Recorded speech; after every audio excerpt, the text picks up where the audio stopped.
matinée répond complètement à nos attentes. D'une part, nourrir le regard qu'on avait sur les formations sanitaires et sociales, puis donc nourrir notre contribution à la région. On voit que l'éclairage que nous apporte le CESE croise ce qu'on a pu repérer localement, régionalement. On s'aperçoit également que les acteurs sont contents de discuter ensemble. Ça, c'était aussi quelque chose qu'on attendait, c'était de voir comment des articulations entre eux pouvaient être possibles. Ce qu'on a retrouvé, c'est d'une part la question de la complexité, à la fois sur les besoins qui arrivent plus tardivement et donc les situations des personnes sont plus complexes à prendre en compte, et la complexité nécessaire à mettre dans les formations, de la technicité, du savoir-être et puis de la résistance au stress.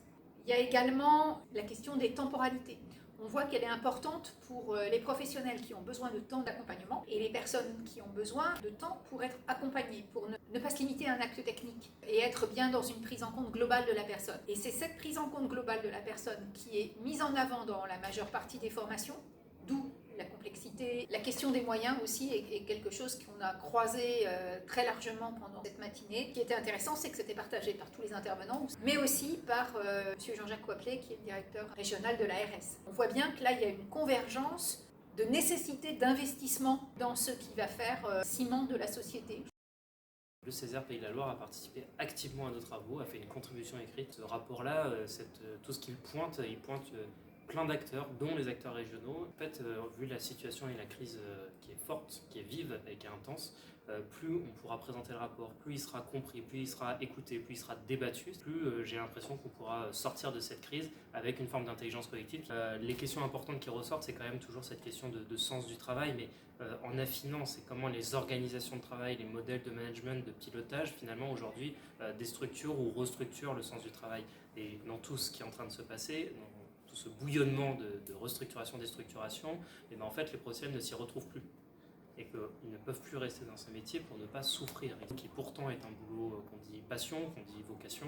Si je le quitte, c'est bien d'abord pour me protéger moi-même, pour m'éviter les souffrances psychosociologiques, et donc du coup pour essayer de me mettre à l'abri. Le rapport du CESE apporte beaucoup d'éléments qui mettent en lumière toutes les difficultés que peut rencontrer le secteur, et je partage qu'on est dans une situation gravissime.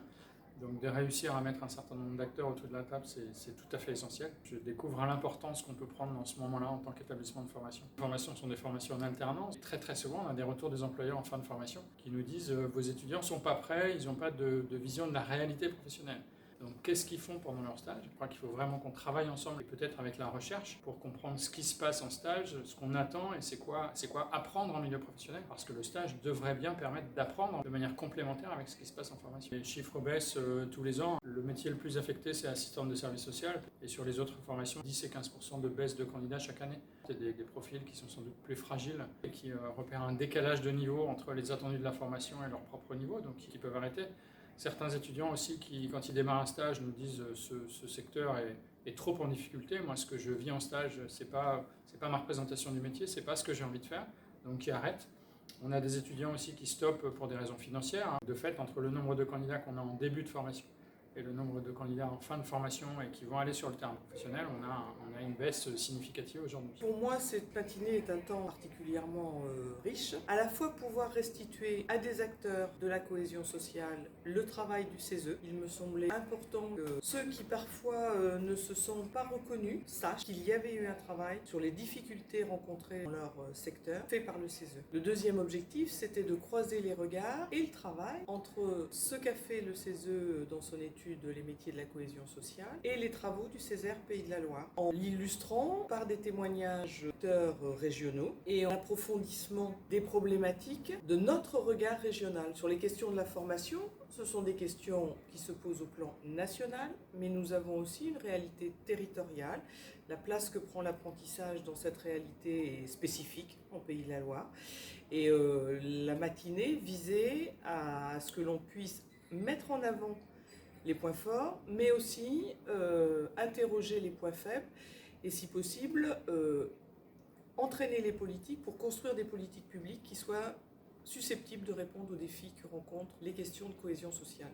Le Césaire Pays de la Loire a participé activement à nos travaux, a fait une contribution écrite, a participé dans toutes les commissions. Pour cette raison-là, c'était important pour nous de venir restituer l'objet du travail. Ce rapport-là, tout ce qu'il pointe, plein d'acteurs, dont les acteurs régionaux. Et le dernier point, c'est que, en fait, vu la situation et la crise qui est forte, qui est vive et qui est intense, plus on pourra présenter le rapport, plus il sera compris, plus il sera écouté, plus il sera débattu, plus j'ai l'impression qu'on pourra sortir de cette crise avec une forme d'intelligence collective. Les questions importantes qui ressortent, c'est quand même toujours cette question de sens du travail, mais en affinant, c'est comment les organisations de travail, les modèles de management, de pilotage, finalement aujourd'hui déstructurent ou restructurent le sens du travail. Et dans tout ce qui est en train de se passer, dans tout ce bouillonnement de restructuration, déstructuration, et ben en fait les professionnels ne s'y retrouvent plus. Et qu'ils ne peuvent plus rester dans ce métier pour ne pas souffrir. Ils se mettent eux-mêmes en protection. Et quand je quitte un boulot qui pourtant est un boulot qu'on dit passion, qu'on dit vocation, si je le quitte, c'est bien d'abord pour me protéger moi-même, pour m'éviter des souffrances psychiques, des souffrances psychosociologiques, et donc du coup pour essayer de me mettre à l'abri. Il y a une saisie du CESERD, et donc aujourd'hui ce thème des métiers de la cohésion sociale correspondait tout à fait aux formations qui sont sous la responsabilité de la région. Alors, je n'ai pas été surprise puisque je connais la situation, mais je mesure encore davantage avec la diversité d'acteurs qui ont parlé de la gravité de la situation. Et qu'il y aura une réponse un peu longue et stratégique avec le schéma, mais qu'il va falloir également une réponse dans l'urgence. Ce qui m'a particulièrement intéressée ce matin, c'est que les différents acteurs qui ont parlé veulent travailler, et le font déjà, mais veulent encore amplifier ce travail collectif.